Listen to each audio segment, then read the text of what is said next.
Shout out to all the youngest, man. I got a dream. It's a vision out there. Go take it. Go chase that dream. Swag.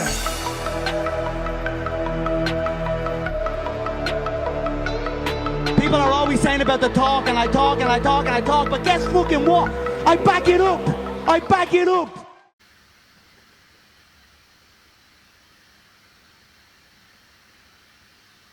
Eh oui, nous commençons par une minute de silence pour la carrière de Cody Garbrandt chez les Bantamweight. Vous regardez le podcast ou écoutez le podcast La Sueur avec Paulie Damso. Salut.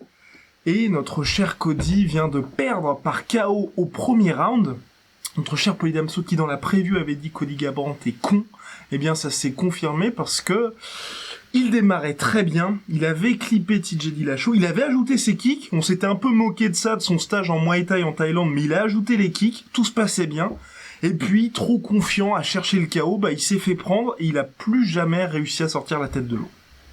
Ouais, c'est assez étonnant, parce que, comme on l'avait dit aussi préalablement, alors j'ai pas dit qu'il était con, j'ai dit qu'il manquait d'intelligence dans sa façon de combattre, ce qui est pas exactement la même chose, hein, mais ce qu'on avait dit dans le podcast précédent, c'est que il a été capable de faire une masterclass contre Dominick Cruz, il a été capable d'avoir de la discipline et de pas se succomber à son émotion contre Dominick Cruz, mais il semblerait vraiment qu'il y a un véritable bad blood entre lui et TJ Dillashaw, et que dès qu'il sent qu'il prend le dessus, il fait plus de la bagarre finalement qu'autre chose, quoi. Il perd un peu son game plan, il perd sa discipline et il laisse parler l'émotion. Et alors dans le premier combat, ça s'était puni au bout d'un round et demi. Ouais. Là, il y a eu la punition, elle a été immédiate. C'est dès qu'il a clippé Dillashaw, il s'est fait contrer derrière.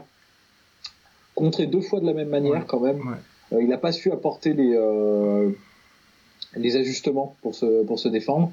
C'est dommage parce qu'effectivement, comme tu le disais, il apportait quelque chose de nouveau sur la table. Il semblait vraiment préparé à cette rencontre. Il pensait pas, il voulait pas se tenir à juste faire une redite du premier match, même s'il avait eu un certain succès lors du premier match. Il avait vraiment véritablement un game plan en tête, mais son game plan, il l'a envoyé voler en fait dès qu'il a senti que TJ Dillashaw était touché. Et écoutez, Garbrandt. Alors après, je suis pas de ceux qui pensent qu'il a un menton en verre. C'est quand même c'est pas le cas. Il s'est fait contrer sévèrement 2 fois et puis il s'est pris quand même une furie véritable de la part de Dillashaw sur la fin. Ouais. Et puis même sur le premier knockdown, il y a quand même cette phase, on en avait parlé, cette séquence où il y a les 3 mêmes coups. Le coup qui arrive juste avant qu'il se fasse mettre knockdown est quand même assez puissant. Et on en avait parlé, tu l'avais dit, c'est vrai que là, moi aussi, j'y pense. Mais que fait son corner, tu vois? Une séquence comme ça, tu lui dis, mais écarte-toi, mon gars, écarte-toi pas. Moi, franchement, je trouve ça désolant parce qu'un mec comme ça, qui est aussi jeune, qui avait tout, franchement, de la nouvelle star de l'UFC, et là, il se retrouve bouché, finalement, par TJ Dillashaw, parce que, honnêtement, je vois mal TJ Dillashaw perdre dans les 3 ans qui viennent, tu vois. Il y a Marlon Moraes qui arrive, qui apporte quelque chose de... Moi, j'y crois à Marlon Moraes. T'y crois? Styles makes fight. Et Dillashaw, il a des gros défauts aussi, hein. C'est juste qu'il a une bonne... pour le coup, Dillashaw, il n'est pas beaucoup différent de Garbrandt. Je le trouve pas plus intelligent que Garbrandt. Il est juste beaucoup mieux entouré, en fait. Et je trouve il a un cerveau, en fait, dans son équipe. C'est Dwayne Ludwig. Ouais. Il y a une très bonne relation. Et comme je disais, quand j'avais fait mon pronostic, j'avais dit, écoute, moi, je sais pas, normalement, c'est du 50-50 ce match. Mais comme, en fait, TJ Dillashaw a vraiment une team qui est vraiment façonnée tout autour de lui sur ses défauts, ses forces, je vais plus side, tu vois, en sa faveur. Et là, ça s'est confirmé parce que là, ce qu'il expliquait quand même lors de la conférence de presse, c'est que le défaut qu'il a exploité, à savoir, en fait, la main gauche de Garbrandt qui se baisse à chaque fois qu'il lance une combinaison, c'est pas quelque chose que lui a observé, c'est quelque chose que sa team a observé, en fait. Et qu'ils ont vraiment travaillé en amont. Et donc, voilà, moi, pour Garbrandt, je ne saurais que trop lui conseiller de changer de team. Après, c'est pas, ça correspond pas à sa personnalité. C'est un mec qui est vraiment fidèle et loyal. On peut lui reconnaître ça à sa team et à ses proches. C'est dommage, mais bon. Moi, j'ai un peu peur. J'ai un peu peur quand même. C'est un vrai problème d'ajustement, quoi. Après, je sais pas si à mon avis, le corner a dû dire de faire gaffe. Hein. C'est juste que dans l'émotion et aussi quand tu te prends un knockdown, parce que le contre qui se prend juste avant le knockdown, ça le secoue bien quand même. Hein. C'est un vrai contre. Le second knockdown aussi, tu vois. Enfin, c'est moi, ce qui m'embête beaucoup avec ce combat-là, c'est que clairement, Cody Garbrandt s'est fait démonter. Enfin, il a vraiment pris beaucoup de dommages. Et là, on se retrouve avec un mec, tu vois, qui a fait ça parce que c'était 2 erreurs grossières. Et il se retrouve dans une situation un peu à la Junior Dos Santos après les 2 combats contre Cain Velasquez, tu vois. Le mec s'est fait détruire par un mec qui était, tu sais, l'ennemi, exactement, sa némésis. Et là, moi, je sais pas trop où il va aller parce que Cody Garbrandt, ça reste un nom et tu fais quoi, là? Tu lui dis Marlon Moraes, allez, c'est parti?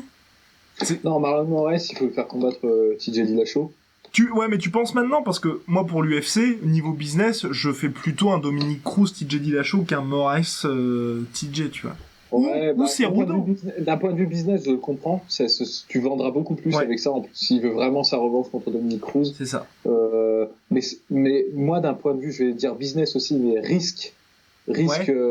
coût risque, tu vois. Je me dis, c'est plus risqué de le faire combattre Dominic Cruz, TJ Dillashaw. Parce que TJ Dillashaw, s'il combat Marlon Moraes, c'est gagnant-gagnant. C'est-à-dire, s'il gagne, bah, tu confirmes son statut de champion. Ouais. S'il perd, bah, c'est un nouvel acteur et ça rebat les cartes, en fait, Mais est-ce que ça intéressera les gens, tu vois? Bah, parce que, un mec comme...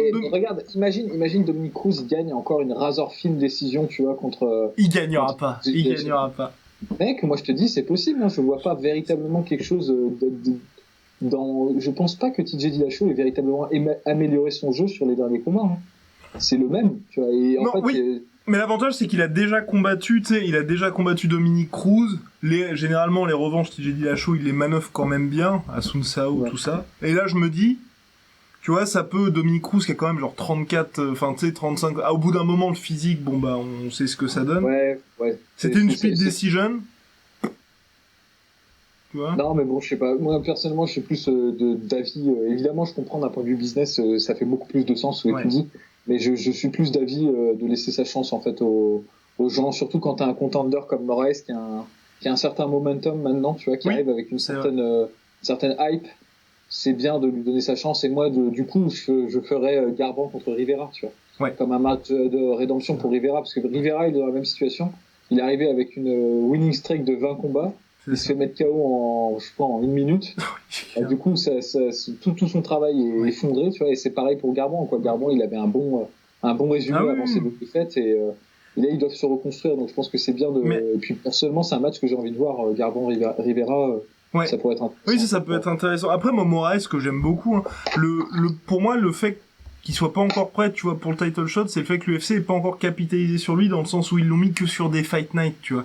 Garbrandt, tu vois, ils avaient pris le temps de le mettre main event d'un fight night contre Almeida. Ensuite, il était sur les prélims de l'UFC 205. Tu sais, ils avaient quand même pris le temps pour faire de lui une petite star.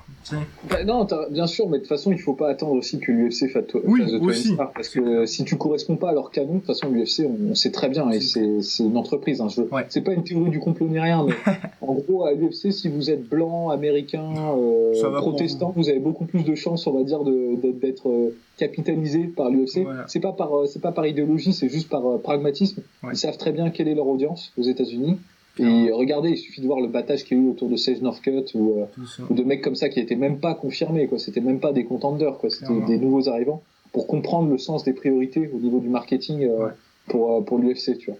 Et de voir par exemple le nombre de combats qu'a dû aligner Khabib Nurmagomedov pour enfin son title shot, tu vois. Enfin, c'est comme ça. Donc Marlon Moraes, de toute façon, étant donné sa personnalité, il sera jamais mis en avant par l'UFC. Là, le seul truc qu'il me sauve, il a quand même une superbe voix. C'est peut-être ça aussi qui peut jouer pour lui. Non, mais là, ce qu'il sauve, on va dire vraiment très sérieusement, c'est qu'il est sur une série de victoires éclairs. Et ça, c'est la seule manière que vous avez. Si vous n'êtes pas beau, si vous ne savez pas trop parler, si vous n'avez pas vraiment de charisme pour percer à l'UFC, c'est des victoires éclairs, une grosse série de victoires éclairs. Et là, de toute façon, ils sont forcés de vous mettre en avant parce qu'il n'y a pas le choix, quoi. Ça parle pour vous, en fait. Entièrement d'accord.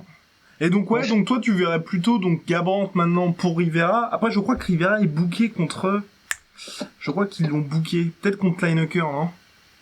Ah, c'est possible. Je crois qu'ils ont fait ça.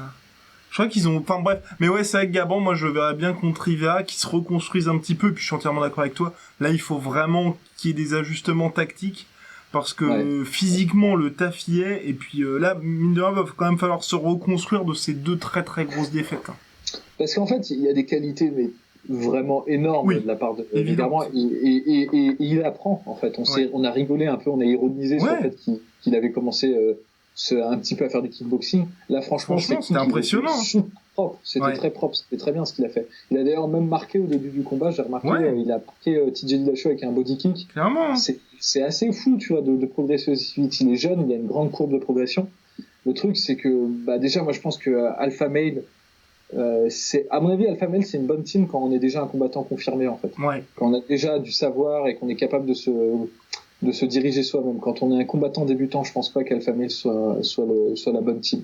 Et à mon avis, il devrait changer. Mais encore une fois, vu sa personnalité, je pense pas qu'il en soit capable. En fait. Enfin, affaire à suivre pour notre cher Cody Garbrandt. Hein. Et puis l'upset du siècle que personne n'avait vu venir. Sinon, Polydomso qui avait mis petit bémol, mais bon, très léger. J'avais dit qu'il gagnerait. Voilà. Donc, j'ai pas dit qu'il perdrait. J'avais dit qu'il gagnerait, mais à la décision. On avait quand même, c'était possible. Et là, Cerudo qui choque la planète. Victoire par décision partagée. 48-47, 47-48 et 48-47.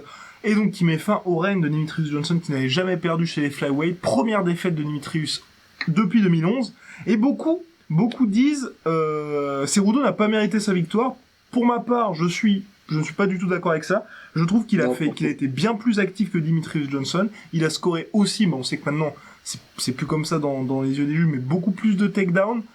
Moi personnellement, il a aussi plus touché Demetrius Johnson. Je trouve que cette victoire est méritée. Après, c'est vrai que se dire que le run de Demetrius Johnson en tant que champion se termine sur une défaite comme ça peut éventuellement, pour les gens qui n'ont pas forcément regardé le combat, ça peut surprendre. Non, mais oui, mais de toute façon, c'est un éternel débat, en fait, quand tu regardes les sports de combat, en fait. N'importe lesquels, hein, d'ailleurs, tous les sports de combat.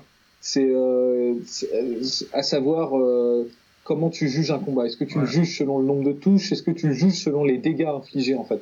Et en fait, ce qui revient souvent, quand même, là, dans ce combat, c'est de dire, mais quand on regarde l'état physique des combattants, à la fin, Cerudo, il avait un œil poché, il boitait, en gros, il était dans un sale état, alors que c'est vrai que Demetrius Johnson, quand vous voyez, il était plutôt frais, il n'avait pas vraiment de problème. Sauf qu'en fait, on est dans un sport de combat, on n'est pas dans un combat, on est dans un sport de combat, et ça fonctionne par notation, par un système de points, en fait. Et les combattants sont au courant de ça fait partie du jeu, quoi. C'est comme si tu disais au tennis, mais il a mis le meilleur échange, en fait. Mais en fait, finalement, il a perdu parce qu'il s'est pris 5 aces d'affilée, tu vois, dans la gueule, et qu'il a perdu tous ses sets, en fait. Il y a un système de score, tu vois, c'est pas un combat à mort, en fait, c'est un système de score. Et là, en fait, en termes de scoring pur, même en termes de touches, comme tu le disais, en striking, il s'est certes fait dépasser au niveau des kicks aux jambes et au corps, mais au niveau des head strikes, il y avait une large avance de la part de Cerudo. Cerudo, ouais.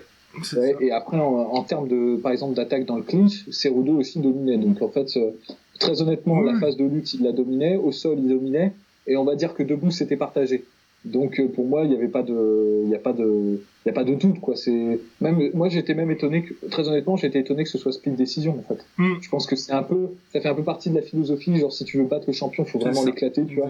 Et c'est pour ça qu'à mon avis, il y a un juge qui l'a donné en fait à Demetrius Johnson, mais c'était ultra compétitif. Mais pour moi, en termes si tu considères comme le sport, en ayant bien en tête les critères de notation du MMA, il n'y avait pas de doute en fait à l'issue du combat, en fait. Donc voilà. Après, le combat était magnifique. Superbe. C'était superbe. C'était pour le coup, en plus, c'est vraiment une leçon, je trouve, parce que je vais donner un peu des idées en vrac de ce que j'en ai vu du combat.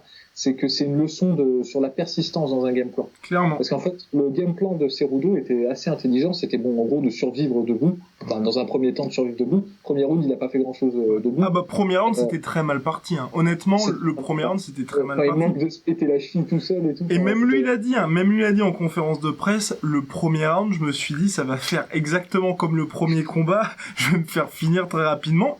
Et finalement, comme tu dis, persistance et persévérance.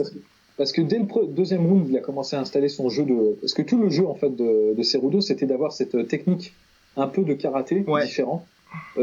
Faut savoir qu'en fait, cette école de karaté, on va dire, on va schématiser, mais en gros, c'est le style Shotokan plutôt, par opposition au style, on va dire, full contact de karaté qui se rapprocherait plus du style Kyokushinkai et de tous ces dérivés. Le style Shotokan, de tous les arts martiaux, c'est peut-être l'art martial qui a la portée la plus longue en termes de frappe. Ils ont des stances, des positions très très basses sur leurs appuis, Et en fait, il rush beaucoup. C'est un style qui est vraiment en blitz et en déplacement constant, en fait. On va beaucoup fonctionner en in and out. On va essayer de faire venir la personne dans sa distance pour attaquer, faire exploser, en fait, sur une courte séquence et tout de suite sortir de la distance. C'est notamment ce qu'a fait Machida, ce que fait Machida très bien, ce que faisait Machida très bien, plutôt, ce que fait Kyoji Horiguchi très très bien aussi. Et donc, en fait, c'est ce qu'il a fait, mais lui, en fait, il l'a fait de manière assez innovante. C'était pas pour exploser en contre avec des points, c'était pour exploser en contre avec sa lutte. Et je crois que de mémoire, c'est peut-être la première combattant que je vois allier les deux, en fait, avec autant d'efficacité. Le seul petit exemple que j'ai, mais c'est pas vraiment pareil, c'était Georges Saint-Pierre qui disait qu'en gros, son timing en lutte, il lui venait du karaté, en fait. Il avait dit, ouais, j'ai appris, en fait, mon timing, comment mais c'était pas la même posture. Mais c'était pas la même posture parce que pour le coup JSP il vient plus du Kyokushinkai et pas du Shotokan, quoi. Donc en gros son style, il a réussi à mixer ça, à vraiment faire venir Demetrius Johnson dans sa distance pour à chaque fois descendre. Et en fait dans le second round, il a raté quasiment toutes ses tentatives de takedown au début. Il en a fait 3-4 qui ont lamentablement foiré parce que Demetrius Johnson c'est quand même un boss, tu vois, tu l'as pas comme ça. Mais mine de rien, en fait, il a installé, même si ça a pas servi, tu installes dans la tête de quelqu'un le doute. Et à chaque fois que Demetrius Johnson après avançait dans ses combinaisons, il disait il faut que je fasse attention au contre debout, mais aussi il faut que je fasse attention au contre en takedown. Donc il pouvait pas s'installer dans des longues combinaisons comme il fait, tu vois, des combinaisons de folie qui fait genre point genou jambe, tu vois. Enfin il fait ça superbe bien, mais là il l'a pas pu le faire parce qu'à chaque fois il se disait mais si jamais en fait je vais me faire mettre au sol. Et à partir de là en fait Cerudo il a pu commencer déjà à toucher Demetrius Johnson avec ses contres. Et après, il a vraiment pu mixer contre et contre en lutte, en fait. Et c'est comme ça qu'il a pu amener plusieurs fois au sol Demetrius Johnson. Donc c'était, pour moi, franchement, c'est un exemple, en fait. C'est même, s'il y a une école de MMA plus tard, tu vois, s'il y a des cours à donner, c'est vraiment un combat qu'il faudra garder en mémoire parce que c'est très important. Il y a des techniques qui peuvent ne pas marcher sur le moment, ou pas immédiatement marcher, ou pas en tout cas marcher dans l'objectif qu'on veut qu'il marche. Par exemple, là, le takedown de mettre quelqu'un au sol. Mais ça peut, marcher, en fait, plus tard dans le combat, et deux, avoir un autre effet positif qui était peut-être pas forcément calculé au début. Là, l'effet positif, c'était de limiter, en fait, Demetrius Johnson dans son agression, en fait. Et franchement, c'est superbe. Hein. Hyper patient, et surtout en très peu de temps. Parce que moi, c'est ce qui m'impressionne, c'est qu'on en parlait aussi dans le podcast qui précédait de Preview. C'est vrai que cette posture karaté, il l'a appris en très peu de temps. On rappelle, champion olympique en 2008, la champion UFC, notre cher ami Cerudo qui s'était fait exploser par Demetrius Johnson en 2016. En 2 ans, on voit les progrès impressionnants. C'est vraiment dingue. Et puis après, peut-être moi, c'est pour la suite de son run, c'est peut-être ce qui me fait un peu éventuellement douter. C'est vrai que là aussi, il n'avait rien à perdre, tu vois. Chaque round qui passait, le fait qu'il soit toujours présent, c'était en soi un exploit. Enfin, même lui, il devait se dire, ça se passe toujours bien, je suis toujours dans le combat. Ça se voyait mentalement, et c'était assez fou, parce que moi, ce que j'avais dit, c'est que éventuellement les 3 rounds seraient serrés, et puis après le round 4 et 5, Demetrius Johnson, il emballerait la machine, et ce serait terminé. C'est ce que toujours a fait Demetrius Johnson. Et là, en fait, la confiance a été inverse. Exactement. Et round 4 et 5, Cerudo, il était de mieux en mieux, il était de plus en plus confiant, même debout, en fait, il mettait vraiment la pression. Et à la fin, le dernier round, honnêtement, il touchait, mais sévèrement Demetrius Johnson. Il y a eu plusieurs contres où, très honnêtement, ça aurait pu se terminer, quoi. En fait, vraiment, debout, c'était impressionnant. En tout cas, c'est un combat qui confirme qu'en MMA, le fait d'avoir la supériorité en lutte, c'est comme dans une guerre moderne, avoir la supériorité aérienne, quoi. En fait, en gros, c'est vraiment, c'est possible de contourner ça, mais c'est très difficile de le contourner. Surtout si la personne est habile et arrive à bien utiliser ça, en fait. Et Cerudo, là, il était très impressionnant, quoi. Après, bon, notre cher Demetrius Johnson, qui s'est quand même fait les ligaments croisés et qui se serait pété le pied lors du combat, est-ce que toi, Cerudo, moi, j'ai beaucoup apprécié son call-out après sa victoire de dire, je vais faire ce que Demetrius Johnson n'a jamais voulu faire, donc je vais monter pour challenger TJ Dillashaw. Moi, je trouve ça bien, tu vois. Parce que, c'est vrai que Demetrius Johnson, ok, bon, tout le monde dit c'est le GOAT, le gars qui a le record de défense de ceinture, invaincu dans la catégorie, ça manquait toujours un peu de panache. Là, c'est vrai que ce combat-là, on a envie de le voir, même si, bon, c'est vrai que j'aimerais bien, avant que Cerudo ne monte, qu'il y ait quand même une revanche qui soit accordée à Demetrius Johnson, ne serait-ce que par respect pour l'énorme run de DJ, quoi. Non, mais c'est sûr. Là, s'il y en a un qui le mérite, c'est évidemment, c'est Demetrius Johnson. En plus, c'est un combat qui a été partagé, qui évidemment, certains, pas pour moi en tout cas, mais est âprement disputé, c'est-à-dire est même un peu controversé au niveau de sa fin. Donc évidemment, il le mérite.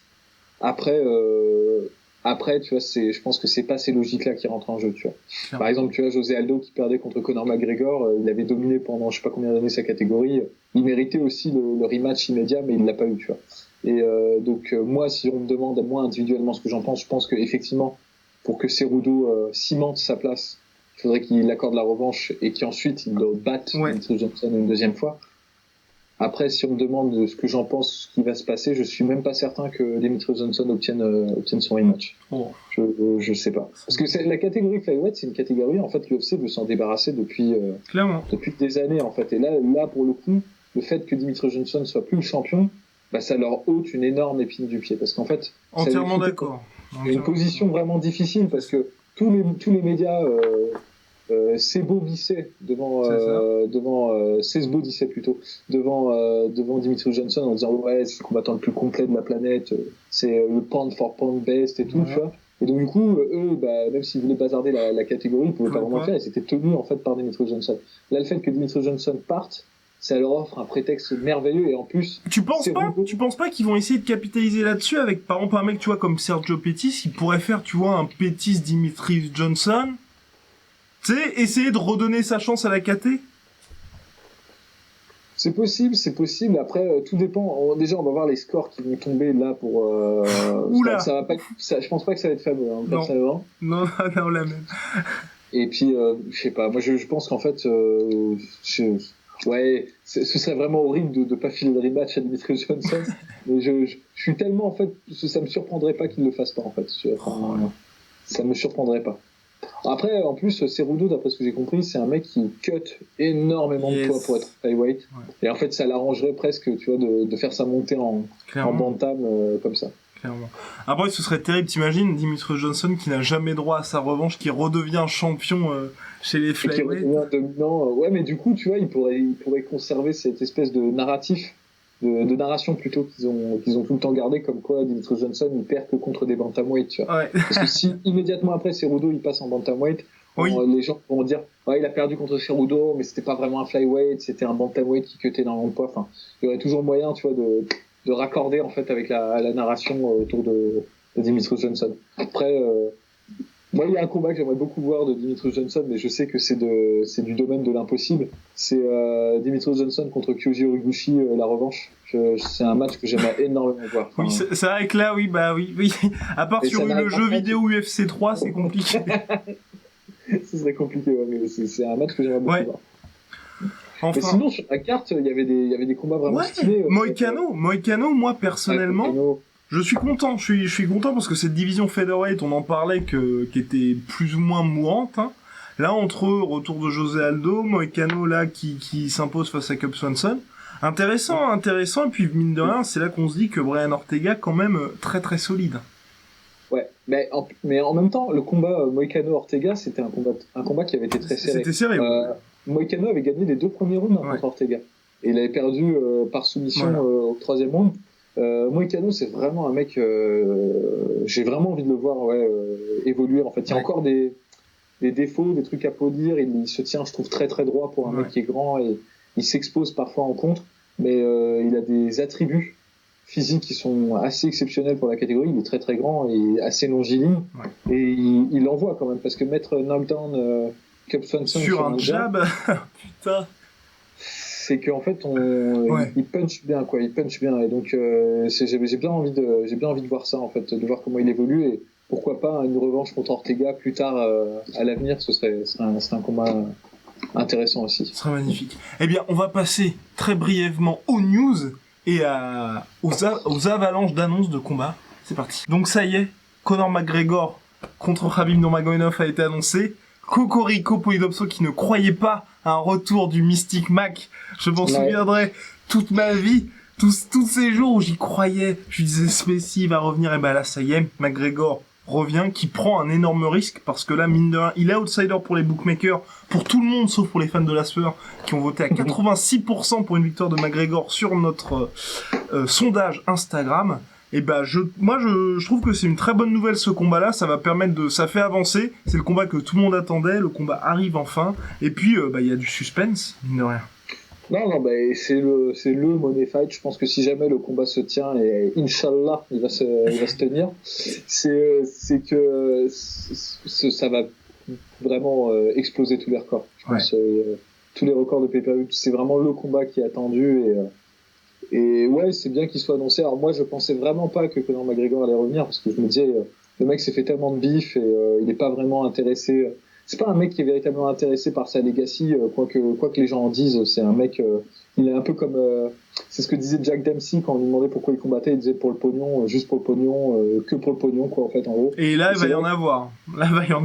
Il va y avoir du pognon, ça c'est sûr. D'ailleurs, on peut se demander jusqu'à quel point les rumeurs selon lesquelles il serait déjà plus ou moins ruiné sont pas vraies, parce que c'est étonnant qu'il ait accepté après des années, parce que là ça chiffre. 2 ans, ça fera 2 ans. 2 ans d'âpres négociations avec l'UFC qu'il a accepté ce combat. Donc je pense que l'enveloppe doit être très sérieuse derrière. Et après, moi je me dis, tant que je verrai pas les deux mecs dans la cage, j'ai pas trop envie de m'enjailler, tu vois. Je pense qu'il peut se passer cette chose.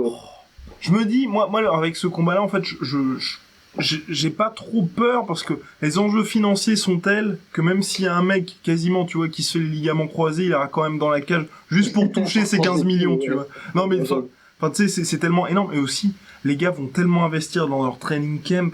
Enfin, ça va être énorme. Les gars d'ailleurs, je crois qu'ils sont en train un peu de prévoir ça, parce que je crois que l'UFC a dit qu'il y aurait pas de il y aura pas de World Tour, non. Donc ils veulent vraiment que le combat se fasse, parce que c'est un truc qui fatigue beaucoup les combattants, ça, d'avoir à assurer à la fois leur entraînement et un tour du monde de conférences de presse. C'est très épuisant, c'est chiant, c'est compliqué logistiquement à mettre en place. Et je pense que l'UFC a pas trop envie de déconner, ils ont pas envie de, surtout avec le passif qu'a Khabib Nurmagomedov, plus que Conor McGregor, parce que je crois que Conor McGregor n'a jamais pull-out, c'est ce qu'il faut lui reconnaître, il a toujours réussi et ses cuttings, et il a jamais pull-out d'un fight, même contre Max Holloway par exemple, où il était blessé, en fait. Il s'était fait les ligaments. Ah non, quoique, non, je dis une connerie. Il se les a fait pendant le combat, mais je sais qu'il y a eu un autre combat où il était blessé, il est quand même venu. C'était pas contre Chad Mendes? Si, je crois que c'est contre Chad Mendes, Et donc voilà. Et après, moi personnellement, sur les odds et sur les bookmakers qui donnent Khabib favori, et sur la différence entre, on va dire, les bookmakers d'ici et les pronostics de la sueur, ça représente pour moi quelque chose qui c'est représentatif du côté complètement aléatoire de ce combat, en fait. C'est-à-dire, en gros, les odds, ils vont avoir tendance à favoriser le mec qui est plus actif, à savoir étonnamment Khabib Nurmagomedov maintenant, quand même, tu vois. Mais après, je comprends que les deux ont un tel style que je comprends qu'il y a des gens qui conçoivent la victoire de McGregor. C'est pas aussi ridicule. Je lisais les commentaires sous la vidéo, alors je vais rendre à César ce qui est à César. Je sais plus si c'était Med ou si c'était Zoro, Roro, Noah dans les commentaires de ta dernière vidéo, qui disait que c'était quasiment certain que Khabib allait gagner, parce que c'est un grappleur et parce qu'il a une façon de combattre qui fait qu'il n'expose pas au contre. Je suis assez d'accord sur l'analyse, néanmoins, quand on voit les derniers combats de Khabib, il s'expose quand même énormément, et surtout il fait preuve d'un footwork inexistant. Khabib, en fait, pour moi, son plus gros défaut, c'est pas tellement qu'il s'expose, parce qu'en fait, il reste pas dans l'échange, en fait. Il n'est pas stupide à ce point-là, tu vois, d'essayer de. Après, il sera beaucoup plus rigoureux aussi contre McGregor. Faut pas oublier contre Iaquinta, le mec, il était là. Je pense, tu vois, il s'est dit, je vais me marier un peu, je vais faire ça, tu vois. Tout à fait. Moi, je pense que contre Iaquinta, c'était vraiment ça. Il avait quelque chose à se prouver. C'est pas un truc qu'il combattrait pas comme ça en temps normal. Mais c'est pas tellement sa défense ou même son striking qui me font peur. C'est plus sa façon qu'il a de cutter le ring, cutter le ring, un peu tout, son adversaire. C'est vrai qu'il a toujours tout droit. C'est fonce, en fait, dans le tas. C'est le même défaut, toute proportion gardée, que Ronda Rousey, quoi. Et Ronda Rousey, elle faisait exactement la même chose. Elle avait une telle supériorité en clinch et une telle supériorité dans les phases, on va dire, de transition et au sol, comme Khabib, qu'en fait, elle se compliquait pas trop la vie, elle avançait en faisant moulin avant avec ses bras, Et ça et passait. ligne droite, et ça passait contre 90% des gens, jusqu'à ce qu'elle rencontre une personne qui ait un bon footwork et qui sache bien cutter les angles. Salut Et là, elle Holm. s'est fait manœuvrer, et c'était un cas d'école. Mais- Mais ça, c'est susceptible d'arriver à Khabib. Moi, je vois pas, en fait, je ne vois pas cutter, c'est pas Gennady Golovkin, quoi.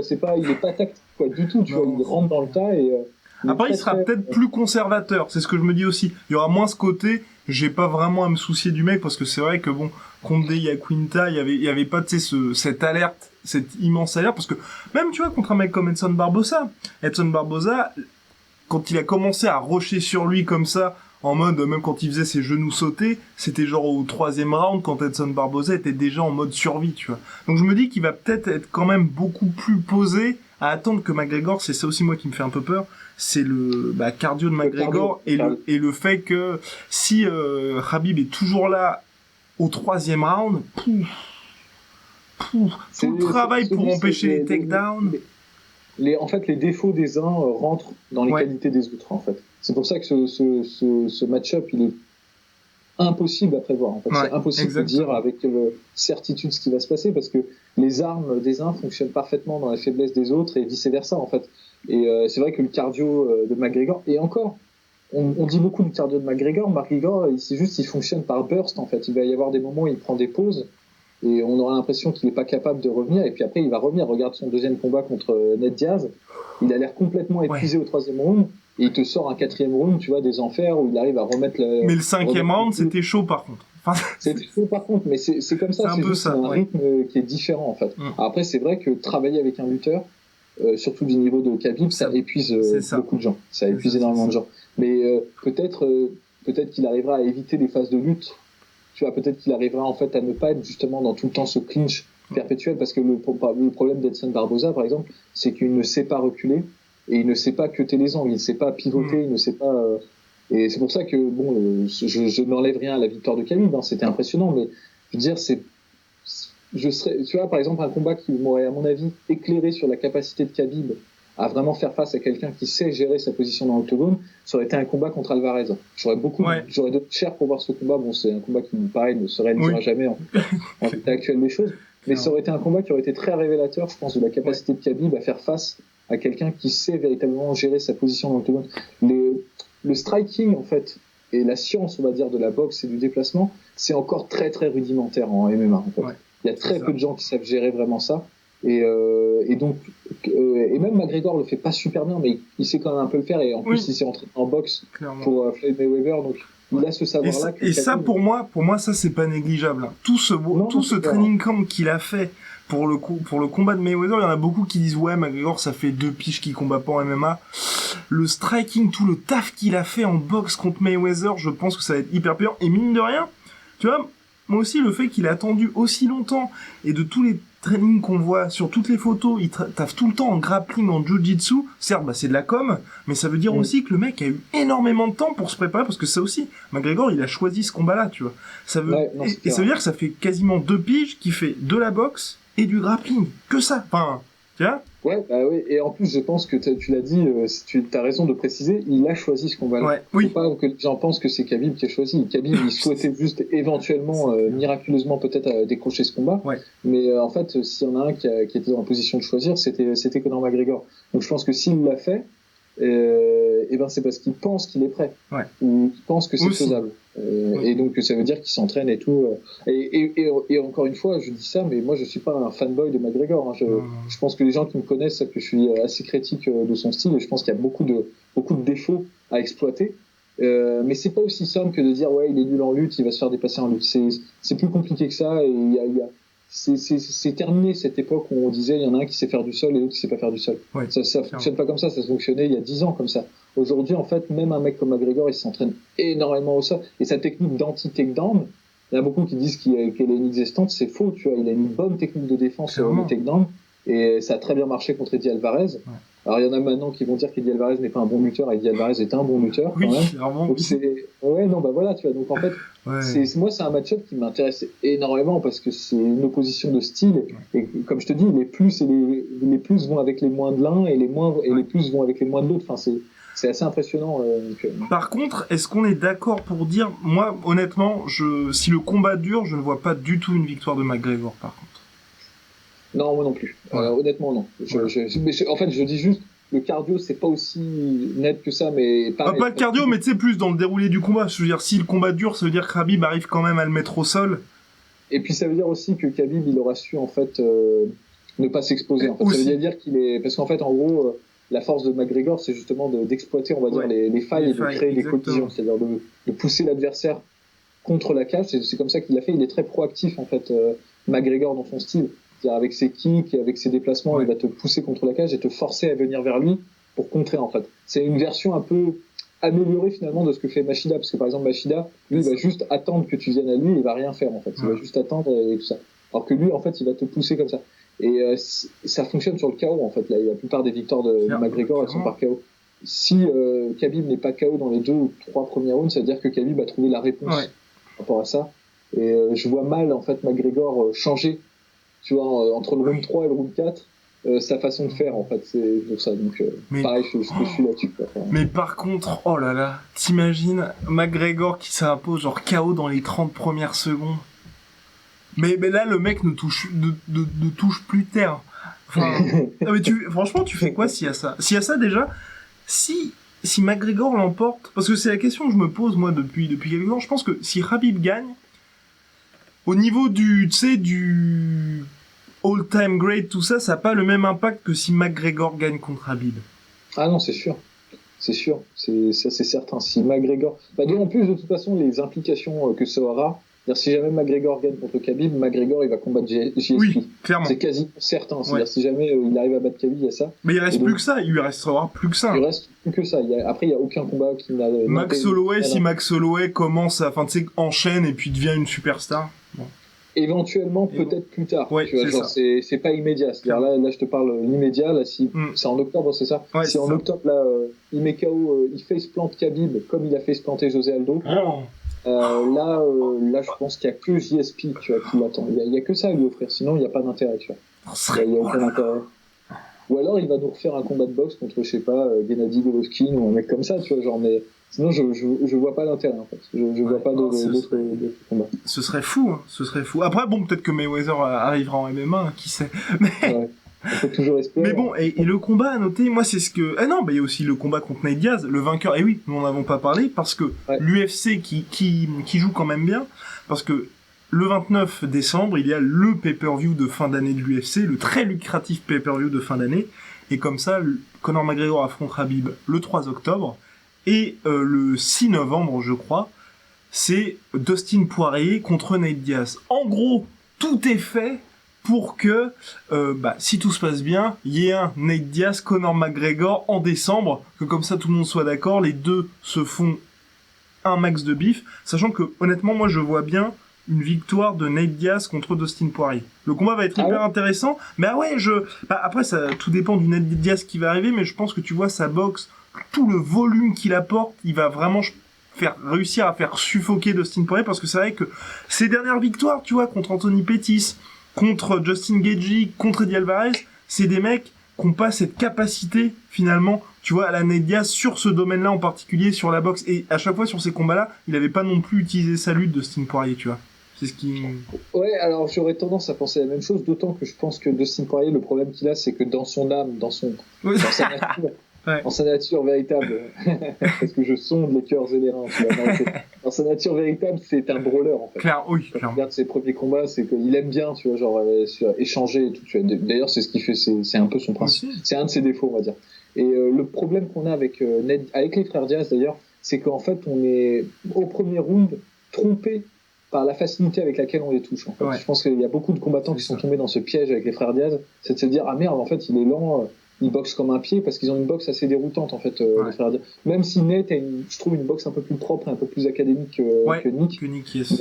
Mais en fait, c'est un piège, c'est-à-dire qu'en gros, ils ont une capacité à sais, ça m'énerve, j'utilise des mots anglais, mais en fait, le vocabulaire pugilistique, il est principalement anglais, en fait. Mais on dit roll with punch, c'est-à-dire, en fait, accompagner les coups avec sa tête. Ouais. Qui, en fait, lui permet d'encaisser énormément. Il se protège bien aussi avec ses épaules. En fait, il fait beaucoup de shoulder roll, des roulements d'épaules pour se protéger, en fait.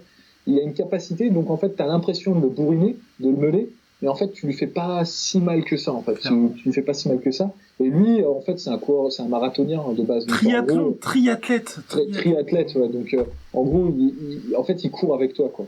Jusqu'à ce que tu t'épuises, et après, là, sa boxe qui a l'air maladroite et un peu lente, bah, en fait, ça devient une arme incroyable parce que c'est des petites tapes constantes, et en fait, il t'empêche de prendre du répit, il t'empêche de reprendre ton souffle, et il t'épuise comme ça, et il te finit comme ça. Et ça, c'est leur capacité. Et c'est vrai que les brawlers, si jamais Poirier se dit ouais, je le touche facilement, allez, j'accélère et je vais essayer de le finir, là, il n'y arrive pas. C'était ce qui était arrivé à Conor McGregor lors du premier combat. Ouais. Bah, c'est une des pires positions parce que toi, tu t'épuises et en fait, tu le fais pas si mal que ça. Et si c'est un main event, bah, alors c'est pas un main event. C'est co-main et c'est pour ça, tu vois, c'est ce qui me fait dire. Et c'est ce qui me fait dire pour Dustin Poirier, c'est là qu'il est entre guillemets sauvé. C'est qu'il ce sera 3 rounds max. Après, ce que je me dis, c'est Dustin Poirier, il y a toujours sa lutte qu'il pourra utiliser, mais putain, Nate Diaz, c'est un cauchemar en jiu-jitsu, tu vois aussi. Non, bah moi c'est pas vraiment la lutte de Dustin Poirier. Moi tu vois, j'aurais tendance à penser comme toi. Moi, le seul truc qui fait que je pense plus que Dustin Poirier a largement ses chances, c'est ses low kicks en fait. Il y a une bonne technique. Ah bon, oui, on l'a vu. C'est vrai que contre Nate Diaz, oui, Rafael Dos Anjos, c'était régalé. Nate Diaz, en fait, c'est sa grosse faiblesse, c'est qu'en fait, il check pas, en fait, il fait pas attention. Contre RDA, contre même Benson Anderson. McGregor aussi, le deuxième combat. Ouais, McGregor et même Rory McDonald d'une certaine manière aussi. Ouais. Maintenant, en fait, on connaît la blueprint pour battre les frères Diaz. En fait, ils ont le même défaut tous les deux. Et en fait, on sait ce qu'il faut faire pour les battre. Après, ça veut pas dire que c'est facile à faire, parce que c'est quand même compliqué assurer comme truc. Et je me dis, si Dustin Poirier continue sur sa lancée de rester discipliné et de pas se laisser aller à la bagarre, il peut largement gagner même, je vais pas dire tranquillement, mais en croisière, quoi, sans prendre trop de risques. Sur 3 rounds, c'est largement faisable. Si en revanche, il se met à se dire, ouais, je vais l'allumer comme ça, je vais me faire un nom, bah là, il va se faire toucher. C'est certain, je suis d'accord avec toi là-dessus, ça c'est évident. Enfin bref, affaire à suivre, ce sera pour novembre. On aura le temps d'en reparler maintes et maintes fois lors de nombreux podcasts. Qu'est-ce qu'il y a eu d'autre comme... Ah bah oui, on commence déjà à préchauffer pour le prochain UFC numéroté, UFC 228. Darren Till, Tyron Woodley. On vous passe le Montagno Shevchenko. Donc, Till, Woodley, po. Je ne sais absolument pas quoi pronostiquer pour le moment. Bah, on va pas vraiment pronostiquer, c'est pas le moment, mais déjà, moi, je suis ravi qu'il y ait ce combat-là parce que. C'est bien. Bon, très honnêtement, même si j'aime beaucoup Colby Covington, hein, je suis peut-être un des rares à bien l'apprécier. J'aime beaucoup ce qu'il apporte et sa façon de combattre. C'est une espèce de John Fitch, mais en 2 fois meilleur et en plus charismatique aussi, quoi qu'on en dise. Mais quand même, ce qu'on attend, Darren Till, c'est un peu comme Conor McGregor, c'est un mec qui balaye tout, tu vois, il arrive, on peut pas l'ignorer, quoi. C'est comme ça. Et même moi, qui a longtemps été un sceptique parmi les sueurs, j'étais le seul à être sceptique sur ses capacités. Je suis forcé, en fait, de reconnaître qu'il a énormément de talent et qu'il apporte quelque chose d'assez neuf, en fait, sur la table. Et le combat contre Wonderboy l'a vraiment révélé ça a balayé tous les doutes au niveau du plan tactique et du game plan. Enfin, vraiment. Et de la solidité mentale. Clairement. Parce qu'il a réussi à maintenir un combat qui était pas... Je pense que pour un combattant, il n'y a rien de pire que de pas savoir, en fait. Ouais. Quand tu te fais meuler, bon, bah, c'est pas grave, tu sais que tu te fais meuler, tu peux toujours te dire, ouais, il faut que je m'accroche, faut que je termine et tout. Quand tu domines, bah, c'est cool, tu vois, t'es en croisière et tout. Mais quand t'es dans l'incertitude, c'est là où tu peux faire les pires bêtises, parce que tu vas peut-être te dire, bah, je suis en train de perdre alors que t'es en train de gagner et tu vas faire des actions qui vont te coûter la victoire, ou alors tu vas peut-être te dire, bah, je suis à l'aise, et en fait, t'es en train de perdre, et tu vois, et en gros, il a quand même été relativement solide mentalement pour pas faire d'erreur, alors qu'il était je pense, franchement, jusqu'au 5e round, c'était une incertitude. Pour savoir qui gagnait, il n'y avait pas vraiment et c'est au 5e round qu'il a mis son knockdown. Et à Liverpool, en plus. Ça aussi, hein. Chez lui, à Liverpool, tu vois. Franchement. Ouais, et pas répondre aux appels des fans, tu vois, qui étaient, vas-y. Il a réussi à, tu vois, pour quelqu'un, il a quel âge, quoi, 27 ans? 27, 26, 27, ouais. c'est quand même remarquable d'avoir ce sang-froid et cette capacité de gérer, et aussi de gérer son cardio, parce que ça a toujours été un problème, on va dire, on se pose pour les gens qui cut beaucoup de poids comme lui. Mais là, il a pas semblé avoir de problème contre. Après, il est moins musculaire qu'un mec comme Tyron Woodley, par exemple. Tyron Woodley, où tu vois, c'est beaucoup plus compact et on sait que le mec, enfin, tu sais, c'est de la barbaque et. Non, voilà, quoi, le gars a des cuisses, c'est énorme. Mais après, oui, je suis d'accord avec toi. Après, il a une frame, il a une structure de middleweight, Darren Till. Il n'a pas une structure de welterweight. D'ailleurs, je me faisais la réflexion, c'est que là, par exemple, sur la carte, là, ce week-end, il y avait un mec qui s'appelle Kevin Holland qui a combattu Thiago Santos. Et le mec, tu vois, c'est un welterweight. Ah, la dégaine qu'il avait, putain, par rapport à Thiago Santos, le mec. Non, mais t'arrives, c'est tort, tu sais. Non, mais ouais, tu vois, donc, quand tu vois Darren Till, tu te dis, bon, il cut énormément de poids. Ouais. Et pourtant, il arrive à gérer. Bon, après, le truc, c'est que Wonderboy, c'est pas un mec qui te fait beaucoup travailler. Clair. C'est-à-dire, si tu peux prendre des pauses contre Wonderboy, il va pas venir. C'est ce qu'a fait d'ailleurs Tyron Woodley, c'est que tu prends du temps, t'es pas vraiment sous pression, tu vois. Et ouais, j'ai vraiment envie de voir parce que, pareil, Darren Till, un peu comme Conor McGregor, même s'ils ont pas vraiment le même style, c'est un counter-puncher, mais actif. Il va t'agresser pour que tu réagisses et ensuite, il va te contrer. C'est sa technique. Il le fait un peu différemment, que McGregor, parce qu'il a pas le même style. Lui, c'est plus un mec qui vient du Muay Thai, alors que McGregor, c'est un boxeur anglais plutôt par formation. Et donc, il a un style qui est un peu plus Muay Thai, mais c'est un peu la même logique, en fait. Et ça, franchement, c'est bien parce que là, encore une fois, ça rentre un peu dans la dynamique de Tyron Woodley, qui aime bien, lui, combattre dos à la cage, c'est-à-dire laisser le champ, en fait, à l'adversaire pour ensuite exploser et le surprendre avec sa vitesse et nullifier en fait les contres de l'adversaire, soit avec sa lutte, soit en fait avec ses explosions qui sont incroyables, tu vois. Et donc en fait toute la question qu'on se pose, c'est est-ce que cette explosion athlétique ce sera suffisant pour passer en fait le coup d'œil et la réactivité de Darren Till, ou est-ce que ce sera trop lent et est-ce qu'il se fera corriger à ce moment-là? Et donc c'est pas mal, quoi. Moi, ça va être intéressant. Bah là aussi pour ce combat-là il y a beaucoup d'incertitudes et répondons à la question. J'ai reçu d'ailleurs pas mal de messages là-dessus, enfin on a reçu pas mal de messages sur notre Twitter, @lasseur_off, donc c'était une question de pop en DM de Armand qui nous avait demandé est-ce que vous pensez que Darren Till mérite ce title shot, en référence bien sûr à la pesée manquée. Bah moi en fait, par rapport à tous ces problèmes de pesée, pour moi concrètement, tant qu'on assume dans la cage et qu'on fait le travail dans la cage, même si ok le gars manque la pesée, bah, au bout d'un moment, faut quand même combattre et faut quand même gagner les combats et les gagner avec plus ou moins la manière. Et de la même manière que notre cher Yoel Romero, quand il a mis KO Luke Rockhold, bah certes tu manques la pesée, mais ensuite il faut gagner, il faut avoir le KO, il faut avoir la victoire. Et donc là, sur ses performances, il y a rien à dire là-dessus. Et surtout qu'il n'y avait pas Colby Covington qui là vient de se faire opérer.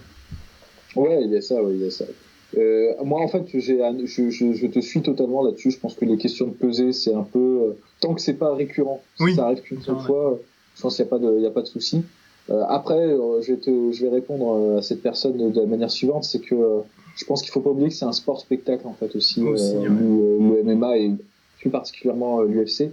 C'est 50% sport, 50% spectacle, même si ça énerve certains. Moi, je peux comprendre que ça énerve certains. Il y en a qui voudraient que ce soit vraiment un sport, mais ça fait longtemps que c'est plus vraiment ceux qui méritent les title shots qui les ont quand même. Même avant l'ère WMG, c'est-à-dire c'est quand même une entreprise l'UFC, ils vendent quand même des places et ils vendent quand même des pay-per-view. C'est à but lucratif en fait. Donc en gros, celui qui a le title shot, c'est à la fois c'est un savant mélange de mérite sportif et aussi de capacité d'audimat. Il faut toujours garder ça en tête. Et c'est pour ça que par exemple un mec comme Ronaldo Souza ou un mec comme Asun Sao, ils auront jamais de title shot. Jamais. Alors qu'ils le méritent. Moi, très honnêtement, Asun Sao, moi personnellement, je pense qu'il le mérite plus que Moraes. D'ailleurs, il a battu Moraes, mais moi, je suis plus du côté de Moraes parce que c'est un sport spectacle et qu'on a envie d'avoir du spectaculaire et qu'ils doivent vendre des places aussi. C'est aussi con que ça. Et là, personnellement, même si Colby Covington a fait énormément d'efforts pour se refaire une personnalité et attirer l'attention sur lui, alors après, il y en a qui aiment pas, c'est pas la question, mais il a réussi à faire ça. Je pense qu'il n'a pas un tel...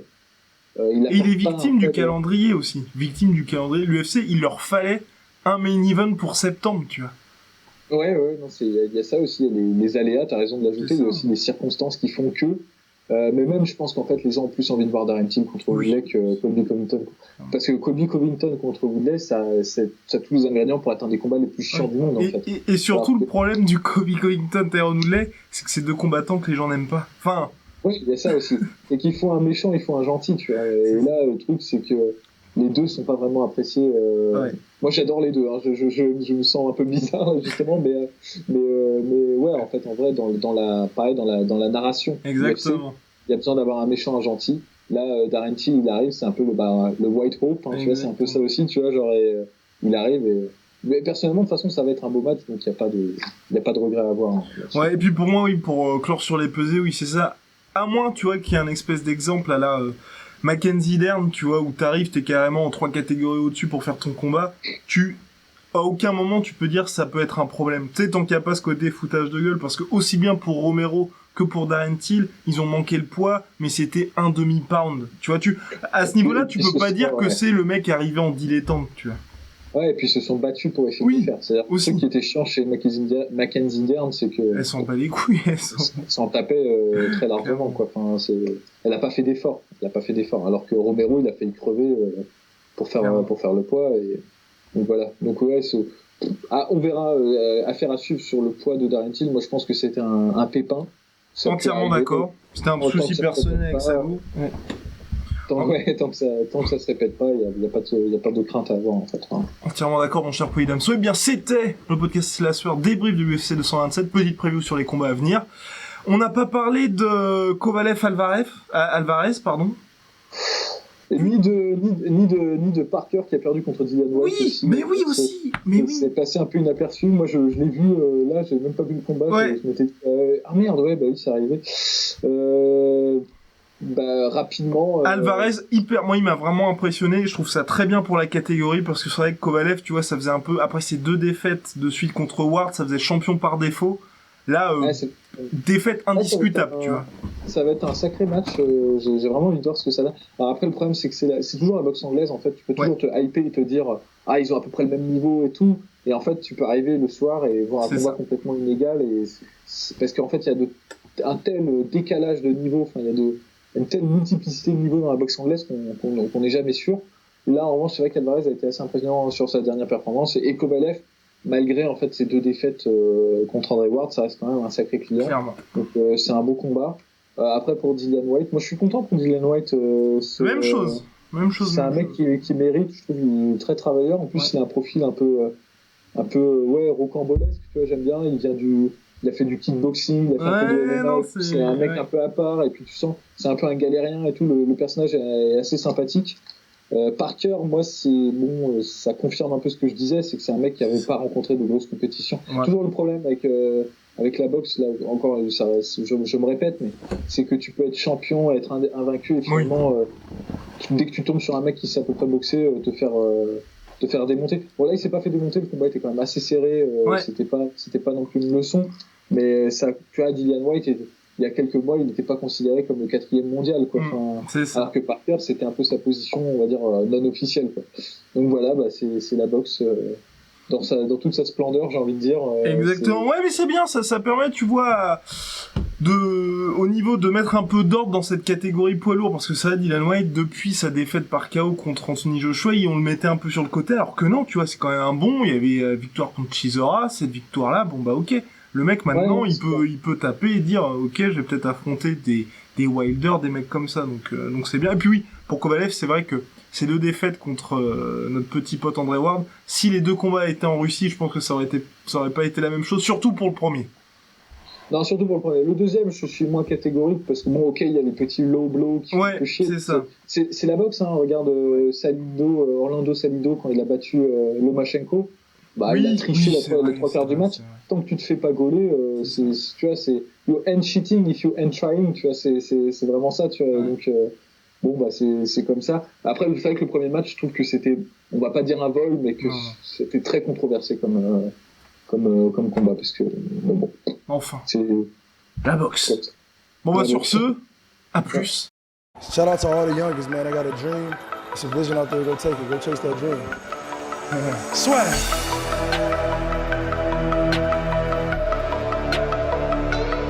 People People are always saying about the talk, and I talk, and I talk, and I talk, but guess fucking what? I back it up. I back it up.